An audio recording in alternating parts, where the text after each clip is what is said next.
Welcome back to Houston Newsmakers, where I'm joined by Elena Marks as my guest. She is the founding CEO of Episcopal Health Foundation, has recently announced she's retiring. This foundation has been a big player almost from the start. $1.2 billion to focus on grants and research dedicated to healthcare issues of residents residing in 57 counties. We're talking 11 million people in the Episcopal Diocese. So it doesn't seem like it was that long ago, Elena. We were sitting here as you were getting ready to start this foundation, and now it's up and running, and now you're about ready to retire. It's gone by in a flash. It's been a lot that you've done. You've been able to provide millions of dollars for a lot of programs. What has been the most challenge, the biggest challenge for you along the way, and what do you look back on as being the biggest accomplishment? They're the same thing, actually. The biggest challenge is that we have a maniacal focus on health care, medical care in this country. And when people think about health, they tend to think about medical services. They think, especially in Houston, where you've got this fantastic TMC, and that's what people think about. And what we set out to do was change the conversation from health care and medical care to health, because we understand, based on decades of data, that 80% of what determines your health outcomes, how long you're going to live, how healthy a life you're going to live, are not determined by health care. They're determined by social and environmental and economic factors. And we've worked really hard to change the conversation to focus on health and not just health care. And I think we've succeeded. So what does that look like? What does that level of success look like? Because once you change the conversation, you start to change the outcomes. Exactly. So what it looks like is having healthcare providers, particularly the community-based clinics. We have a phenomenal network of community-based clinics in the greater Houston area that serve low-income, uninsured Medicaid patients. And they have come along to realize that providing medical services is great and their patients need that. But what they really are getting good at is working out in the community and trying to improve the community conditions that set people up for a healthy life or not a healthy life. They're working on issues like food insecurity. They're working on issues like mold and other asthma triggers in apartment complexes.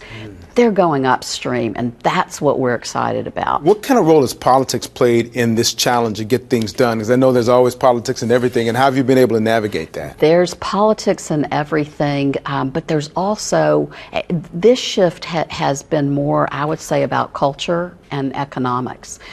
In Houston, medical services is a large part of the economy, and we're all focused on how many people are employed in the Texas Medical Center, and that's really a good thing. But while we're spending all our money there, we're losing the resources that could go upstream. And so that's been a problem, that we have capital invested in really the status quo, which is a sick care system. And on top of that, we have an American propensity for high-tech, high-touch, high-cost medical services. And so working against that tide, I don't know if it's political so much as cultural and economic. We're not spending our money. $4 trillion in the U.S. are spent on health every year. 97% of that is spent on medical services, and a third of that is spent in hospitals. So we're waiting until people are really sick before we actually spend some money. And that's what you're changing that conversation. That's what we're trying to change, is let's shift some dollars upstream. Hey, the Affordable Care Act was an early victim of a lot of the conversations about politics. It's now ensuring millions of people who otherwise would not have been able to get that. What's your research told you about the value of that program and what it's doing to help the underserved communities that didn't have insurance and care? The ACA is a fantastic lifesaver for millions of people across the country. In Texas, we have well over 1 million people who are on ACA plans that did not exist prior to the Affordable Care Act, and the majority of them, 85+%, are getting subsidies, and so they have access to health insurance that they literally could not get before because it didn't exist.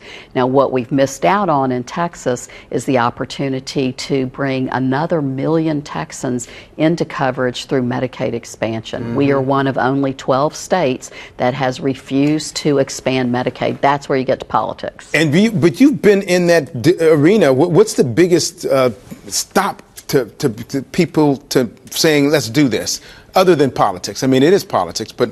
It is politics. It's ideology. Sometimes it's a misconception of who the people are and whether they deserve to get Medicaid coverage, but we're talking about a population that is predominantly low-income, hardworking Texans who have no other option for getting health insurance. And we've seen in the other states where it's been in place for quite a number of years now, improved health outcomes, and we're not getting that opportunity in Texas. We've seen over the last week or so the Supreme Court leak of a document talking about abortion opinions. I don't want to talk about that, but I do want to talk about what your organization is doing to help with the health care of women right now, because that's a big part of what we're talking about. It's a huge part, and reproductive health has always been part of what Episcopal Health Foundation has funded. We believe very strongly that comprehensive care includes access to all of the FDA-approved methods of birth control, that they need to be affordable and accessible to all women. And for low-income women, that's going to mean that they need subsidies from the government. And we have watched Texas over the last decade crater the ability to provide, with a lot of federal dollars, low-cost access to contraceptives. And they've tried to dig out of the hole they dug, but they haven't gotten out of it entirely. And if you really do care about women's health, and if you want to reduce abortion, then you need to make sure that women who don't want to get pregnant have easy, affordable, accessible ways to access contraception. You are, and I've known you for a long time, and I will say you are amazing in what you do, because you know how to crystallize the problems and challenges, and you put something together. And this little $1.2 billion baby has just been fabulous for what this community deserves. So thank you for what you've done. Good luck as you retire, but you're not going to go away. You're still going to do a lot of things. Oh, I'll still be out there in the community. Good deal. We'll have you back on, because I know you have something to say. Thank you so much. Elena Marks, thank you. Congratulations. Best wishes in your next life.